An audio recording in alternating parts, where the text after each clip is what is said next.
오늘은 8월 둘째 주일입니다. 오늘 본문을 이해하기 위해서는 요시야 왕이 누구인 줄을 잘 알아야 합니다. 근데 요시야 왕이 누구인 줄을 잘 알기 위해서는 어떻게 해야 됩니까? 오늘 좀 말씀을 시작하면서 집중하는 마음으로 나이 계산을 잘 할 때 요시야 왕이 누구인 줄을 알 수 있는 놀라운 은총이 있기를 간절히 소망합니다. 요시야 왕은 8세에 왕이 되었다고 1절에 기록이 되어 있습니다. 근데 이 8세, 굉장히 어린 나이에 왕이 되었죠. 근데 이 8세의 왕이 된 이 요시야가 오늘 3절에 보면 왕이 된 지 몇 년 만에? 8년 만에 하나님을 비로소 찾았다고 나옵니다. 그러면 8세의 왕이 되었는데 8년 만에 비로소 하나님을 찾았으면 이때 요시야 왕의 나이는 몇 살이 되는 겁니까? 산수니까 편하게 계산하세요. 뭐 다른 거 없어요. 그냥 그대로 계산하시면 됩니다. 근데 그의 할아버지 므낫세가 늦은 나이에 그제서야로 하나님을 만나는 것과 하나님을 회개하는 것과 굉장히 대조를 이루고 있습니다. 그래서 우리가 므낫세처럼 늦은 나이에 그제서야 회개하면서 하나님을 만난 이후에 므낫세는 할 일이 아무것도 없었습니다. 이렇게 요시야처럼 이른 나이에 비로소 하나님을 만날 때 하나님을 위해서 위대한 사역, 귀한 사역을 할 수 있음을 우리들이 다시 한번 깨달을 수 있기를 간절히 소망합니다. 근데 이 비로소가 요시야에게는 한 번으로 끝난 것이 아니에요. 3절에 봐볼까요? 3절에 보면 어떻게 나옵니까? 왕이 된 지 몇 년? 제12년에 유다와 예루살렘을 다시 한번 비로소 정결하게 하는 놀라운 종교 계획을 하였음을 알 수 있습니다. 근데 8세 왕이 되었는데 왕이 된 지 12년이 지났으니까 몇 세가 되는 거예요? 어려워요? 산수가 어려워요? 20세 20살에 그는 다시 한번 비로소를 통하여 이스라엘 땅을, 성전을 정결하게 하는 종교계획을 했음을 우리들에게 보여주고 있습니다. 근데 이 비로소는 우리들의 일회성으로 끝나는 것이 아니에요. 우리 인생에 끊임없이 우리의 마음을 새롭게 할 수 있는 이 비로소의 역사가 우리들의 삶 속에 일어나기를 간절히 소망합니다. 근데 오늘 이제 본문에 연관된 것은 8절부터 시작하거든요. 8절에 보면 요시야가 18째. 그러니까 왕이 8세에 되었으니까 왕이 된 지 18년이 되면 요시야 나이가 몇 살가 되는 거예요? 왜 갈수록 대답을 못해요? 산수가 어려워요? 26세에 이때 오늘 이렇게 8절을 보면 어떻게 되었어요? 와, 그 땅과 성전을 정결하게 마치면서 하나님의 전, 여호와의 전까지 수리하는 놀라운 역사가 일어나는 거예요. 근데 이렇게 여호와의 전을 수리하다가 14절에 봐볼까요? 여호와의 전에 있는 율법책을 발견하게 돼요. 그래서 오늘 본문의 내용은 이렇게 하나님의 전을 수리하다가 발견한 이 율법책을 요시야 왕이 어떻게 순종했느냐를 보여주는 것이 오늘 29절부터 33절까지 나온 본문의 내용입니다. 그래서 우리가 이 흐름을 모르면 오늘 본문만 봐서는 요시야 왕이 왜 이 일을 했는지를 몰라요. 근데 요시야 왕의 인생에는 끊임없이 하나님을 찾고 만나는 비로소의 역사가 일어났고 또 이렇게 비로소 아버지 집에서 성전을 수리하다가 율법책을 발견. 이 율법책을 통하여 하나님 앞에 놀라운 순종을 보여주고 있습니다. 그래서 오늘 이 비로소의 이 요시야의 순종을 통하여 나는 하나님 앞에 어떤 순종을 하고 있지? 우리들의 하나님 앞에 온전한 순종이 무엇인지 깨닫고 우리들의 삶에 적용할 수 있는 놀라운 역사가 일어나기를 간절히 소망합니다. 근데 히스기야 왕이 유대의 왕들 중에 기도의 왕이었다. 바로 오늘 이 요시야 왕은 오직 하나님의 말씀으로 살아가는 왕이었음을 우리들에게 보여주고 있습니다. 그래서 오직 하나님의 말씀으로 살아가는 요시야 왕, 오늘 30절에 보면 어떤 역사가 일어나고 있죠? 그냥 모든 유대 백성들을 모아서 왕이 여호와의 전 안에서 발견한 이 언약책, 우리가 14절에 봤죠? 이 율법책을 모든 백성들에게 읽어서 무리들의 귀에 들려주고 있음을 보여주고 있습니다. 그래서 우리의 믿음이 뭐예요? 우리의 믿음은 철저히 하나님의 말씀을 들으면서 시작됨을 믿으시기를 간절히 소망합니다. 많은 분들이 교회에 나와서 그런 이야기를, 목사님 나는 교회를 다니는데 믿음이 자라지 않죠. 신앙이 자라지 않죠. 여러 가지 이유가 있겠지만 가장 중요한 이유는 하나님의 말씀을 듣지 않기 때문에. 하나님의 말씀을 듣지 않고는 믿음이 시작될 수도 없고 자라날 수도 없어요. 그래서 사도 바울도 로마서 10장에 봐보십시오. 우리 다 함께 한 목소리 읽어보겠습니다. 시작.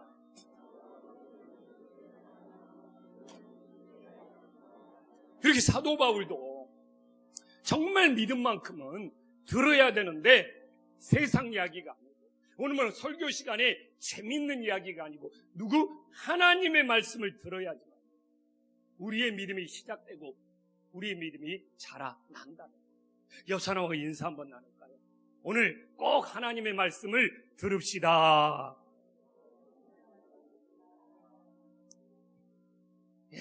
근데 우리가 하나님의 말씀을 듣고만 끝나면 안 되잖아요. 하나님의 말씀을 듣고 나온 일에 어떻게 반응이 있어야 돼요.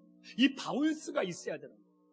하나님의 말씀을 듣고 아무런 반응이 없으면 그건 소리에 불과한 거예요. 그냥 스쳐가는 소리예요. 그래서 오늘 우리가 요시야를 볼 때 이렇게 하나님의 말씀을 사모하고 하나님의 말씀을 들었는데 그가 하나님의 말씀을 듣고 어떻게 반응했느냐를 찾아보면서 묵상할 때, 아, 우리도 하나님의 말씀을 들었을 때 이렇게 반응해야 되는구나. 이걸 우리가 깨달을 수 있는 거예요. 어떻게 반응했습니까? 오늘 31절에 보면 요시야는 왕임에도 불구하고 어떻게 하나님 앞에서 언약을 세우면서 이렇게 반응하고 있는 역사가 있음을 깨달으시기를 간절히 소망합니다. 사실 왕들은요, 백성들이 많이 모이면 어떤 마음이 있어요? 백성들 앞에서 자신의 권위, 자신의 위엄을 드러내고 싶은 거예요. 오늘 저도 그렇게 목회자로 설교를 하면 우리 그냥 사람들 앞에서, 우리 성도님들 앞에서 좀 인기를 얻고 싶은 거예요. 어떻게 보면 이게 그냥 다 사람들 앞에서 보여지는 우리들의 모습인 것이죠. 그러나 이 요시야는 왕으로 백성들 앞에 있지만 그러지 않았어요. 하나님 앞에서 언약을 세우는 일에 마음을 다하고 있음을 우리들에게 보여주고 있습니다. 그래서요, 신앙이라는 것이 사람들 앞에서 보여주기식, 사람들을 의식하는 식, 사람들이 나를 어떻게 평가하지? 이러면 외식하는 신앙. 이게 바리새인의 신앙이 될 수 있는 거예요. 그래서 오늘 우리는 바로 이 요시야처럼 하나님 앞에서 우리의 믿음을 바로 세워갈 수 있기를 간절히 소망합니다. 그리고 우리의 믿음을 하나님 앞에 세우는 훈련을 해야 해요. 그러니까 우리가 뭐 찬양을 부르고 기도를 하고 참 중요하지 않아요. 그런데 사람들이 어떻게 생각하냐? 사람들한테 잘하려고 하는 것보다 먼저 할 일이 있어요. 내가 하나님 앞에 세워졌느냐, 우리들이 하나님 앞에 섰느냐. 그래서 신앙은 잘하는 것보다 먼저 해야 될 일이 뭐예요? 우리가 하나님 앞에서 서야 되는 거예요. 하나님 앞에 서는 거 없이 자르려고 했으면 거기에 상처받고 힘든 일이 많이 생겨요. 근데 놀라운 것은, 그러면 하나님 앞에서만 쓰면 장땡입니까? 아니, 제가 수없이 견영하죠. 저 찬양 같은 거 잘 모릅니다. 그러나 저 같은 사람이요, 가끔은 금요기도회 때 찬양 인도하면서, 기도에 인도하면서 내가 하나님 앞에 서야 되겠다는 간절한 마음이 있잖아요. 그러면 성령님이 역사하더라고요. 그래서 우리들이 하나님 앞에 섰을 때 성령님이 역사하셔서 거기에 영적인 역사가 일어나요. 그러나 사람들에게 보여주고 사람들에게 잘하려고 하면서 하나님 앞에 서야 된다는 이 소중한 것이 빠져버리면 정말 바리새인들처럼 외식하는 신앙이 될 수 있는 거예요. 그래서 우리들이 하나님 앞에 요시야처럼 우선적으로 바로 설 수 있는 믿음의 세대들이 될 수 있기를 간절히 소망합니다. 또한 우리 요시야는 하나님 앞에 어떻게 반응했습니까? 오늘 31절에 나와있죠. 마음을 다하고 목숨을 다하여 여호와께 순종함으로 반응을 했다. 근데 여기서 꼭 왜 성경은 마음과 목숨을 함께 쓰고 있느냐? 왜냐하면 이 마음과 목숨이 어떻게 해야 돼요? 일치를 이루어야지 온전한 순종의 반응이 되는 거예요. 근데 예수님도 마태복음 26장에 보면 우리들이 다 좀 마음은 있어. 근데 마음은 있는데 뭐가 없는 거예요? 육신이 약해. 다 함께 한번 읽어보겠습니다. 시작. 마음이 원이로되 육신이. 이렇게 늘 마음은 원하는데 이렇게 폭염 무더위 속에도 육신이 약하여 기도하지 못하고 말씀 보지 못하고 하나님께 순종하지 못하는 것이 다반사예요. 근데 왜 우리 육신이 약합니까? 이 목숨과 관련이 있어요. 우리는 늘 목숨이 두려운 거예요. 우리는 목숨이 2개, 3개 있는 사람은 없어요. 이 하나밖에 없는 이 목숨이 늘 두렵고 불안한 거예요. 그러다 보니까 어떻게 되는 거예요? 육신이 그 목숨에 대한 두려움에 그 결과가 늘 육신이 약한 결과. 그래서 늘 마음으로는 뭔가 해보고 싶은데 우리들의 목숨이 2개, 3개 있는 것이 아니죠. 그래서 이게 늘 목숨과 관련이 있기 때문에 그 두려움이 육신의 약함으로 되어 있어요. 늘 하나님께 순종하지 못하게 하는 브레이크가 되어버리고 만다는 거예요. 그래서 어떻게 해야 돼요? 이 마음과 이 목숨이 함께 갈 때 우리의 인생에 순종의 열매가 있는 거예요. 근데 이게 모든 일에 적용이 되는 거예요. 우리가 뭐 사업을 하든 무슨 일을 하든 공부를 하든 자기의 뭔가 꿈이 있더라도 내가 이걸 이루고 싶은 마음은 있어. 근데 뭐예요? 목숨을 걸지 아니하면 잘 성취가 안 돼요. 근데 내가 이렇게 마음이 원이는데 거기에 목숨을 걸고 전념하고 달라들면 그래도 뭔가 열매가 나타나요.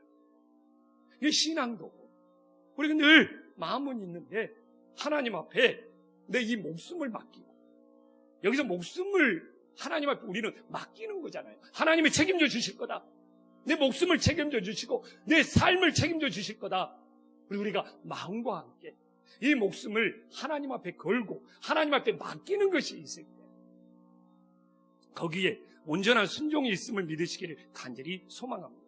그래서 성경에는 늘 마음 이야기를 한 다음에 꼭 목숨이 함께 나오죠. 그래서 우리는 오늘도 목숨 때문에 우리의 육신이 약해졌어요. 넘어지는 신앙이 되지 않고 마음과 함께 우리의 목숨을 온전히 하나님 앞에 맡기고 걸고 나아갈 수 있는 믿음의 자녀들이 될 수 있기를 간절히 소망합니다. 그래서 이제 반응이라는 것은 뭔가 결단이 있어야 되는 거죠. 그래서 요시야는 하나님 앞에 어떤 결단을 내리고 있습니까? 31절에 정확히 나오고 있잖아요. 야, 내가 이 책에 기록된 언약의 말씀을 이루겠다. 이게 최고의 반응, 최고의 결단이 되는 거예요. 우리는 늘 우리가 하나님의 말씀을 듣고 내가 뭔가 반응하면서 결단이 있어야지 내 삶에 영향력이 생기는 거예요. 그러나 그냥 미지근한 마음으로 그냥 생슴생숭 아무런 결단이 이루어지지 않는다면 내 삶은 변화되지 않고 내 삶은 바뀌지 않는 거예요. 그러나 요시야는 결단함으로 반응을 했어요. 근데 어떤 결단으로 반응했느냐? 하나님의 말씀을 이루겠다. 근데 이 하나님의 말씀을 이루겠다는 것이 뭡니까? 하나님의 파트너, 하나님의 동역자가 된다. 그래서 이 시대 오늘날도 하나님이 찾으시는 동역자가 있어요. 오늘 우리를 부르시면서 야, 우리 함께 하나님의 말씀을 이루어가자. 그래서 하나님과 함께 말씀을 이루어간다는 것이 뭐예요? 하나님의 파트너, 하나님의 동역자가 된다. 그러면 좀 제가 시작했던 말씀과 이 동역자가 되는 말씀 한번 연결해 볼까요? 믿음은 들음에서 스타트, 시작은 하는 거예요. 그래서 그 믿음이 자라난다는 건 뭐예요? 내가 이 말씀대로 이뤄보겠다. 내가 이 말씀대로 순종하겠다. 이렇게 하나님의 동역자가 되어갔을 때 그것이 믿음이 성숙하고 믿음이 자라난다는 것입니다. 근데 우리 한국교회가 어린아이 신앙이라는 말을 많이 하잖아요. 이건 뭡니까? 하나님의 말씀을 듣기는 들어서 믿음을 시작했는데 영적으로 태어나기는 했는데 어떻게 되는 거예요? 내가 하나님의 말씀을 함께 이루어가 보겠다. 이 하나님의 동역자의 그 믿음으로 자라나지 못하니까 제자리 걸음, 어린아이 신앙으로 남아있는 경우가 많다는 겁니다. 오늘 우리는 내가 이 하나님의 말씀을 함께 이루어가 보겠다, 이렇게 하나님의 동역자가 되어야 됩니다. 그래서 근데 이게 모든 일에 비슷한 거예요. 어떤 사람이 나와 뜻을 같이 해서 이 일을 함께 이루려고 하면 그 사람은 나에게 뭐가 되는 거예요? 동역자가 되는 거예요. 그래서 교회도요, 숫자가 많다고 그 교회가 내실 있는 교회는 아닌 거예요. 숫자는 많은데 하나님의 동역자들이 정말 부족하다면 그 교회는 참 힘들 수 있어요. 그러나 숫자와 상관없이 이 교회에 하나님의 동역자들이 많다고 했을 때 그 교회가 진짜 내실 있는 교회. 그래서 저도 우리 김포한신 교회 성도들과 함께 하나님의 성교의 비전을 함께 이루어가면 우리 성도님들 어떻게 되는 거예요? 성교의 동역자가 되는 거예요.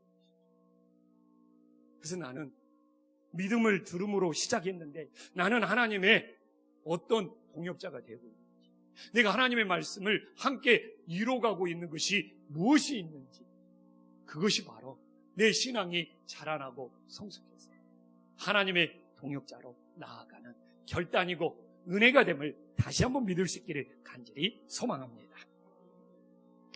그러면 이제 하나님의 말씀을 우리가 반응했잖아요. 반응한 이후에 어떤 삶이 되는지를 살펴봐야 되잖아요. 근데 제가 참 지난주에 마태복음 8복을 새벽마다 우리 성도님들과 나누면서 제가 은혜 받았어요. 예수님의 8복이 정말 최근에 이렇게 은혜가 되는 줄 몰랐어요. 그 예수님의 8복을 구한말 시대에 우리 그냥 그 일제 강점기 그 이전의 구한말 시대에 한국 교인들이, 우리 한국의 초대교인들이, 구한말 시대 교인들이 팔복을 제일 사모하고 좋았다는 거예요. 그래서 그 책을 읽고 팔복을 다시 보니까 너무 은혜가 돼요. 근데 그 팔복을 전하기 전에 예수님께서 마태복음 4장에 보면 제자들을 부르는 장면이 나와요. 그래서 마태복음 4장 20절과 22절에 보면 처음에는 베드로와 요한을 부르니까 어떻게 나와요? 예수님을 따르니라. 그리고 또 요한과 안드레를 여기 22절에 불러도 어떻게 돼요?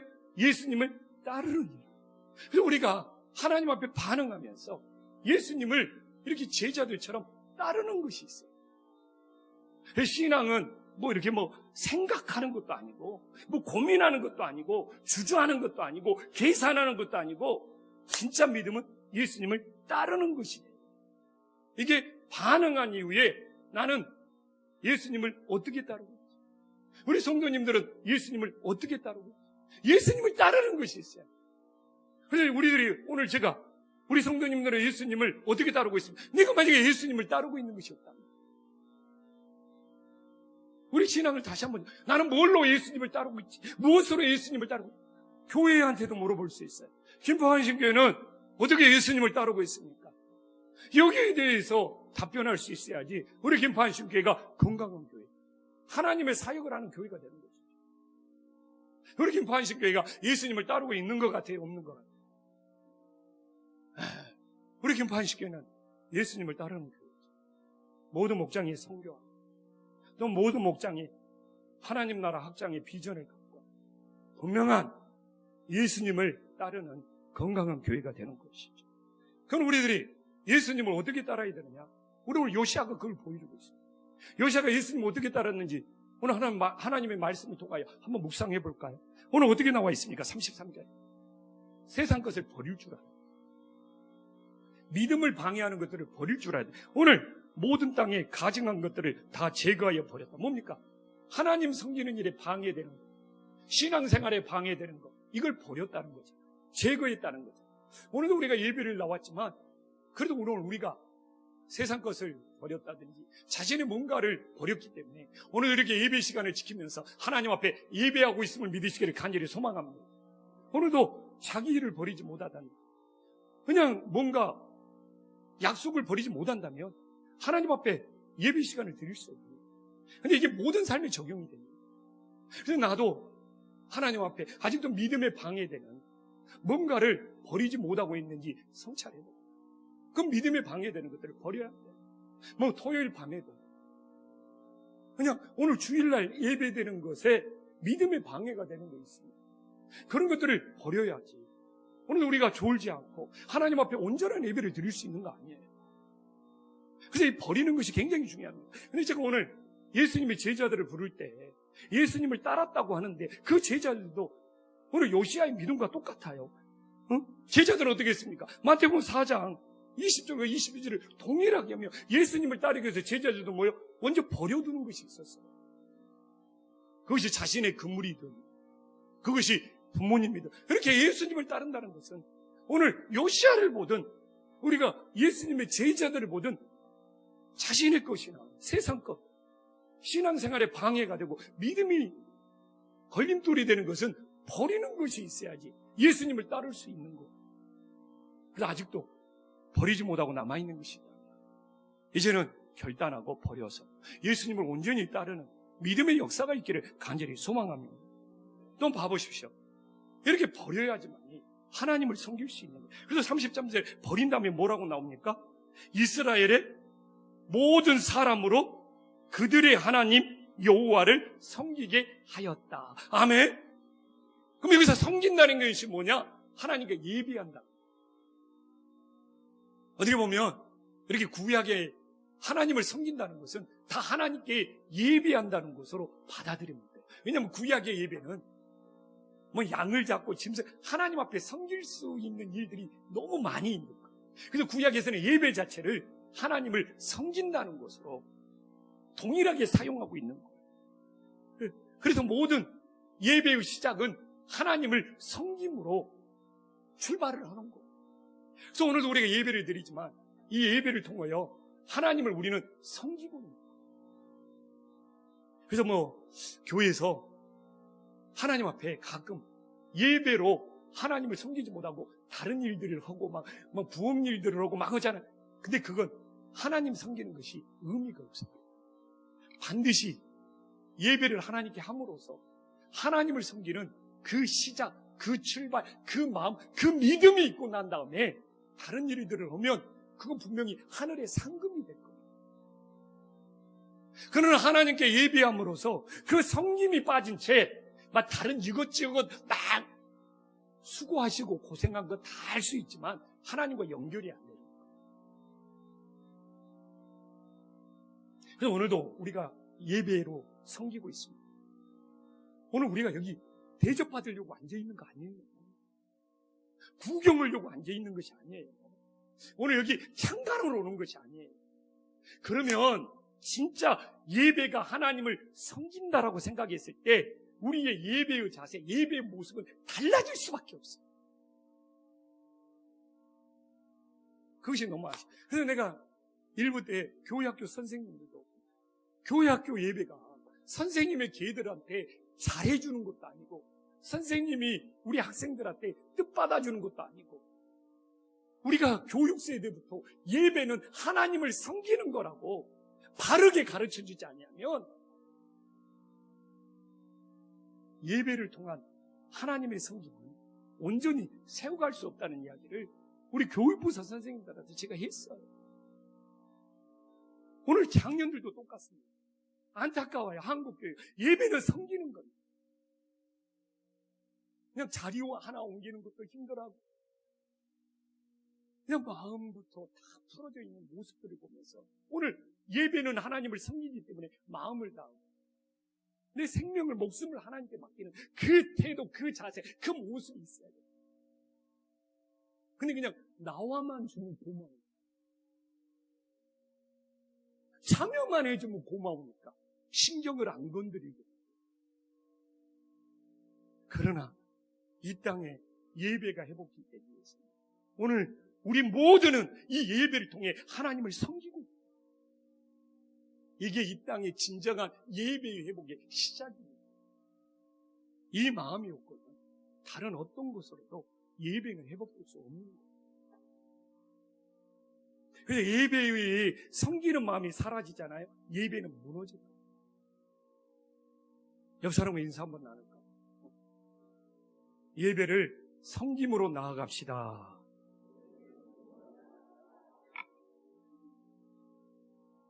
그러면서 제일 중요한 것이 뭡니까?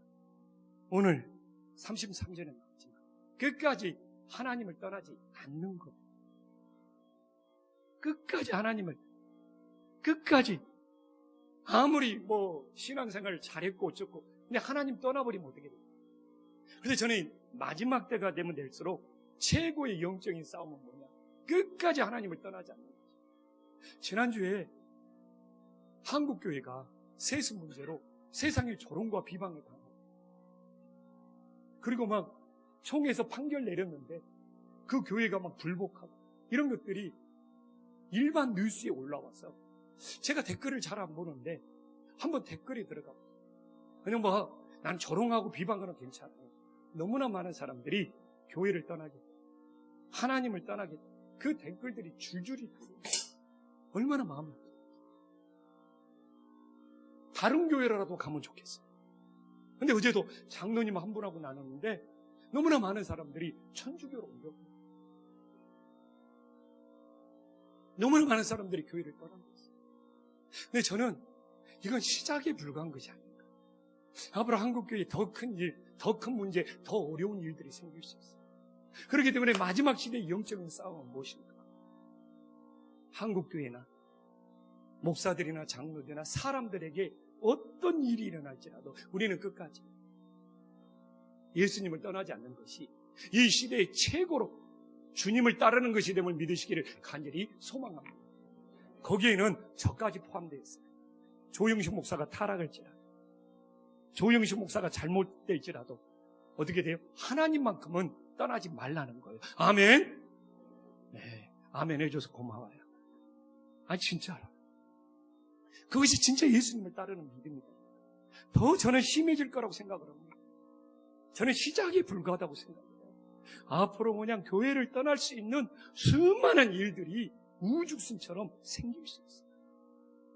그러나 우리들이 오늘 요시아 시대처럼 끝까지 하나님을 떠나지 않고 믿음의 자리를 지키는 것이 어떻게 보면 지금의 시대의 분위기를 봤을 때 예수님을 최고로 따르는 것이 됨을 믿으시기를 간절히 소망합니다. 이제 하나님 말씀을 모아서 왜 제가 요시아의 순종을 최고의 순종이라고 하는지 거기에 대해서 정확히 진단하면서 하나님 말씀을 마무리하고자 합니다. 우리 이미 봤지만 31절을 다시 한번 봐보면 요시아가 어떻게 하는 거예요?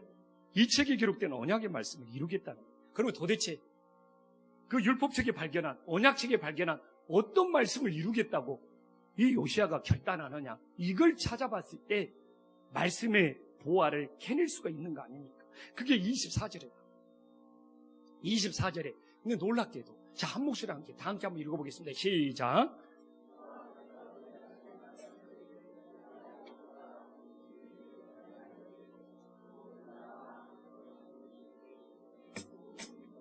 이야, 충격받았어요. 어떻게 요시아는 하나님의 모든 저주의 말씀을 이루겠다고 하지? 오늘도 우리가 나왔지만 하나님이 축복의 말씀을 이루겠다고 하면 당연하고 좋은 일이잖아요. 근데 어떻게 나와 있어요? 요시아는 하나님의 저주의 말씀을 이루겠다는 것이 솔직히 쉽게 이해가 되지 않습니다. 그러나 오늘 이 말씀에, 오늘 말씀의 이 백미, 말씀의 보화는 왜 요시아가 이 저주의 말씀을 이루겠다고 이렇게 결단하는가? 이 의미를 찾고 묵상할 때, 이것이 하나님 앞에 최고의 순종이고 온전한 순종이 되는구나. 이게 하나로 일치를 이룰 수 있어요. 그래서 지금까지 졸았을지라도 이제부터 정신 차리세요. 오늘 설교에 보화를 캐내는 거예요. 첫 번째는 뭡니까? 요시아가 지금 자신의 유불리를 따지지 않고 하나님 말씀 자체가 우선입니다. 저주의 말씀? 나에게 불리한데? 나에게 이득이 되지 않는데? 이걸 따지자. 나에게 유리하냐 불리하냐 여기에 연연하지 않고 하나님 말씀 자체가 먼저 이루어지기를 바라는 그 믿음이 여기에 담겨 있다. 왜 지금 한국교회 우리들의 신앙이 흔들린 자입니까? 편식이에요. 자신들에게 유리하고 이득이 되는 말씀은 아멘 아멘 하면서 받아들이지만 자기에게 불리한 말씀은 오늘 목사님이 책망하네, 목사님이 오늘 나 한 대 때리네, 정말 이렇게. 그러나 진짜 말씀 앞의 자세는 편식이 아니라 나에게 유리하냐 불리하냐를 먼저 하나님의 말씀이기 때문에 그 말씀 자체를 이루고 순종하겠다는 것이 하나님 앞에 편식의 순종이 아니라 온전한 순종이 됨을 믿으시기를 간절히 소망합니다. 근데 왜 이게 안 되냐? 자신들의 기준이 강합니다. 내 기준이 요시야처럼 하나님 기준으로 바뀌어야지만 하나님의 말씀을 편식하지 않고 저주의 말씀이든 축복의 말씀이든 하나님의 말씀이면 다 받아들이게 돼 있는 거예요. 그러나 하나님의 기준이 아니라 자신의 기준이 강한 사람은 신앙생활이 힘들어요. 그냥 다른 사람들 보면서 자기 기준에 마음에 안 들면 다 그냥 판단하고 평가해요.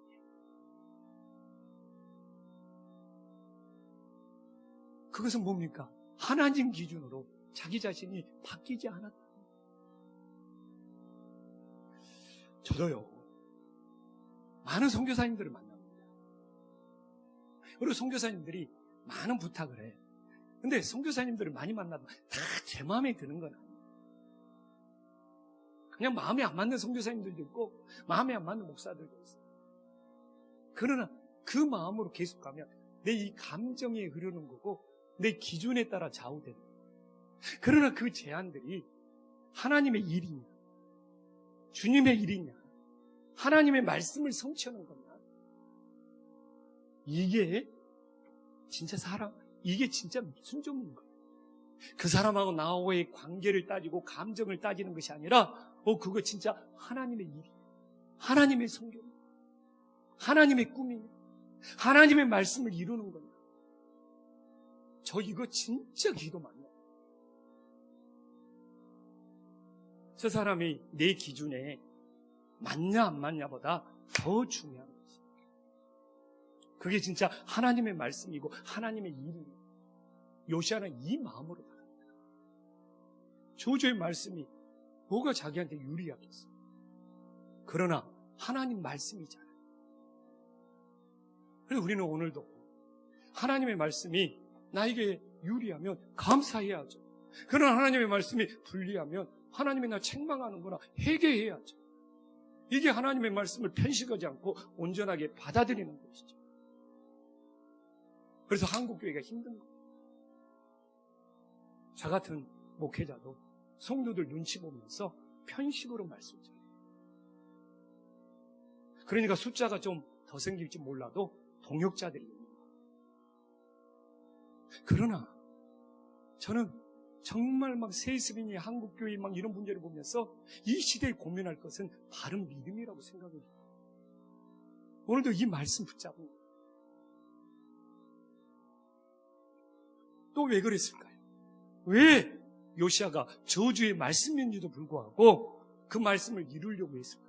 요시야는 하나님의 살아계심을 보여주고 싶어요.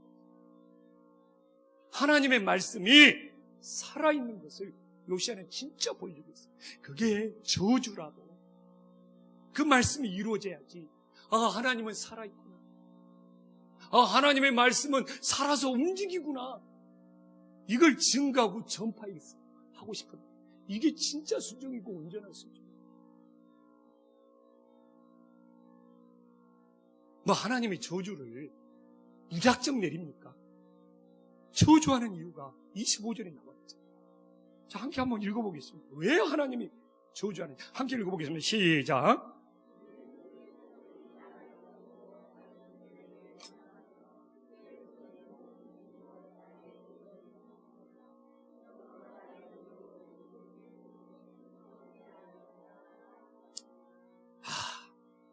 하나님이 그럴 수밖에 없구나. 이건 저주라고 표현하고 있지만 하나님의 심판이 더 정확한 의미구나. 그래서 우리들이 요시야처럼 이 땅에 하나님의 심판이 있다는 것을 보여줘야지. 그래도 회개하고 주님께로 돌아오는 사람들이 있을 거 아닙니까? 그래서 우리의 마음이 오늘 요시야처럼 나에게 이득이 되느냐, 나에게 손해가 되느냐, 나를 한 방 때리냐, 내 마음을 찌르느냐, 이거 이전 하나님의 살아계심을 보여주고 하나님의 말씀에 살아있음을 나타낼 수 있는, 이게 온전한 순종이 됨을 믿으시기를 간절히 소망합니다. 이렇게 끝납니다. 그러면 그 저주의 말씀이라도 순종해서 남는 것이 뭐냐? 하나님은 피할 길을 주셔요. 오늘 저주의 말씀이라도 순종한 요시야에게 하나님은 그 영혼에게 구원의 길을 베풀어 주고 있어요. 그게 하나님의 자비고 긍휼이고 사랑이다. 이 저주의 말씀이라도 순종하는 요시야에게 오늘 27절에 봐주십시오. 하나님이 응답해 주신다고 보여요. 나도 내 말을 들었노라. 그리고 그걸로 끝납니까? 28절에 봐주십시오. 자, 한 목소리를 읽어보겠습니다. 시작.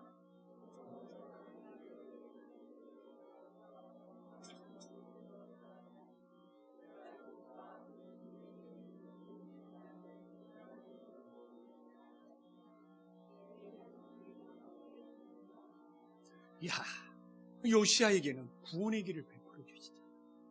이게 평안이 들어간다는 것은 그의 영혼을 구원해서 하나님 나라로 인도해 주신다는 거죠.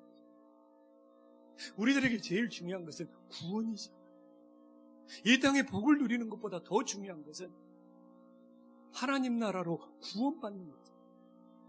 오늘 엄밀히 말하자면 이 저주는 하나님의 심판의 말씀이죠. 요시야가 그 말씀이라도 순종했어요. 이렇게 응답의 역사가 있고 구원의 길을 주심으로써 하나님께서 피할 길에 은혜를 주시잖아요. 그래서 저는 지금의 이 시대가 요시야 이 시대처럼 내가 무슨 복을 받느냐 있죠. 하나님 앞에 온전한 순종을 통하여 바른 믿음을 세울 수 있는, 그래서 우리의 모든 영혼들에게 그 하나님의 피할 길을 통하여 구원의 역사가 일어나서 끝까지 하나님을 떠나지 않고 믿음의 자리를 지킬 수 있는 놀라운 역사가 일어나기를 간절히 축원합니다. 기도하겠습니다.